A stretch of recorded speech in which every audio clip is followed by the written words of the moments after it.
congrats, Stefanos. Can you talk us about the match? You had a very good start, but then a little bit difficulties in the second and third sets. How did you manage to calm down and finish them? I knew this match would be a match that will have kind of a similar game flow throughout the entire match. So I was kind of prepared for it. I feel like the same rallies and the same patterns were played over and over and over again, and there wasn't much of a, let's say, mixing, but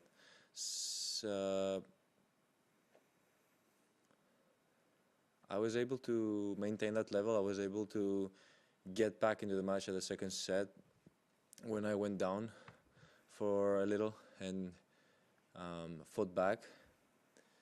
It was a matter of patience, and my determination was there when I had to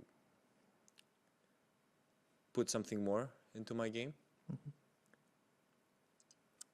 And at the end, it was all about the power and the intention to come in that gave me the match, and the consistency of doing so as well, because he was giving me balls that I was trying to attack and come in. And there was a little moment and a little phase that I had in that match where I was missing more than usual. But with a little bit of a mind reset, it came back to how I wanted it to be. Sure, thank you. Any questions in the room? Nobody? Okay, we will move online. And thank you. If you have an online question, please use the raise your hand function, and we'll go to Willie from ESPN. Your question, thanks. Hi, Stefanos. In your mind right now, excluding Novak Djokovic, who are the best players in the world on hard court, and what makes them the best? On hard court? I would put Daniil Medvedev in there, Alexander Zverev, Rafael Nadal.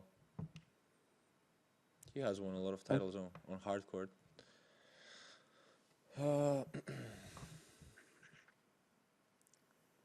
Casper Ruud started becoming better on hard court than he was before. And Hubert Hurkacz, I think. You didn't include yourself. Can you describe what it is about those players that puts them at the top on hard court, and what for you would elevate you to that status as well? I didn't know I could consider myself too, so when I get asked questions like this, I always try and think about others and not put myself in whatever that is. It's a question based on others, not me. But for sure, myself in there, 100%.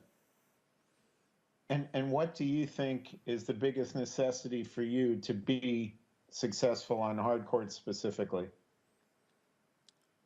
I have a great net game, and most of the players don't have the ability to come to the net the way I do, and to cover the court and win a lot of points with the volleys.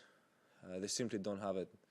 So I think it's something that is in my advantage, and I have been working my entire lifetime to perfect that.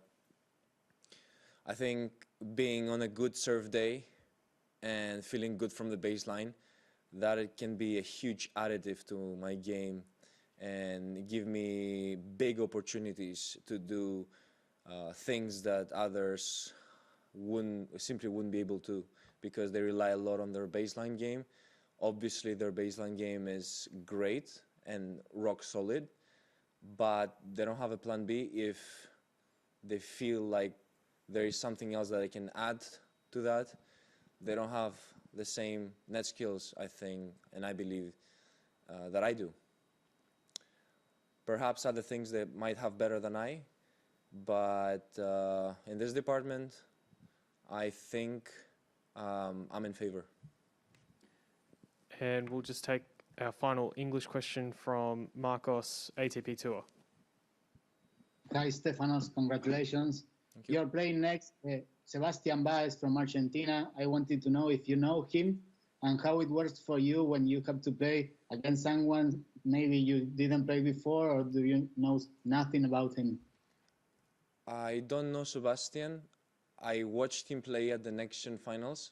I watched a little bit of his games, some of his games, and saw that he was in the Next Gen squad. I will, of course, spend time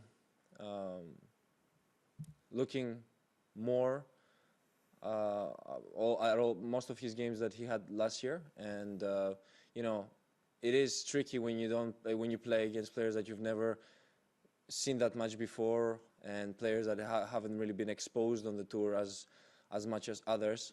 So it needs to be done a certain way.